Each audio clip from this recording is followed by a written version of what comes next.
శ్రీనివాసరావు గారు లోకమాత జగన్మాతకి ఏమిస్తే ఉంటుందని అమ్మవారి పేరు మీద 116 వానికి ఇచ్చారు. వారిని వారి కుటుంబాన్ని ఈ ఊరు గ్రామ దేవత పెద్దవాడి తిరుపతిని వెళ్ళ కాపాడు రక్షించాగు. అమ్మో నేను చేతిన పుత్రం పెట్టానే సంగన పెట్టారేలమ్మ ధరణమ్మ నేను సక్కర బొట్ట పెట్టాను తల్లి ధరణమ్మ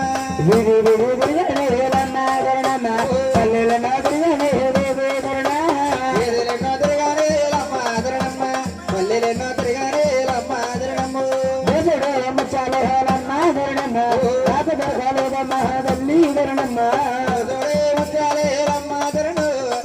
దొరకలేదమ్మో తల్లి ధరణ అమ్మో అవుతే నాయన చంద్రరావు గారు లోకమాత జగన్మాత కాళీమాత వస్తుందని అమ్మ నీకు ఏమిస్తే ఉంటుందని అమ్మవారికి అతను వానికి ఇచ్చారు. వారిని వారి కుటుంబాన్ని ఊరి గ్రామ దేవత తల్లి వెళ్ళ కాపాడు రక్షించుగాక. అవుతే నాయన పిల్లి జరపయ్య గారు లోకమాత జగన్మాత స్వాముల వారికి ఏమిస్తే ఉంటుందని అమ్మవారికి అతను వారికి ఇచ్చారు. వారి వీరణ గోవులు ఇడుతుండాల 12 పరమభూమి ఏడు భూదేవి పెదవాడుగా రక్షించుగాక. అమ్మా దశకంతులారా అందరి సమయం ఏమైందమ్మా? అమ్మా నేను వచ్చేదే దారి మహార్గంలోనే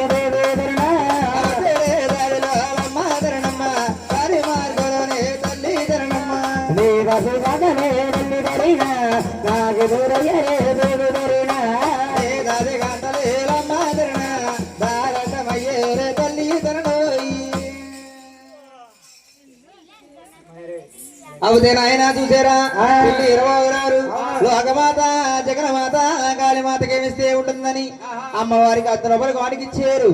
వారిని వారి కుటుంబాన్ని ఆశీస్సుగా ఇచ్చి పెదవాడ తల్లిని వెళ్ళ కాపాడు రక్షించుగాక. వాసుదేవా అవుతే నాయన వారింటి పేరు పిల్లి శ్రీనివాసరావు గారు లోకమాత జగన్మాతకి ఏమిస్తే ఉంటుందని అమ్మవారిని దివ్య దర్శనం ఎప్పుడని అమ్మవారికి 120 కానికి ఇచ్చారు. వారిని వారి కుటుంబాన్ని పెదవాడ తల్లి ఆ ఏడుకొండల స్వామి వెళ్ళ కాపాడు రక్షించుగాక. వాసుదేవా అవుతే నాయన పిల్లి వెంకన్న గారు లోకమాత జగన్మాత కాలం ఏమిస్తే ఉంటుందని అమ్మవారికి అద్దరు వారికి ఇచ్చారు. వారు ముందెళ్తుంటే వెనకాల సాయం అయ్యి పెదవాడ తల్లి వెళ్ళ కాపాడు రక్షించుగాక. వాసుదేవా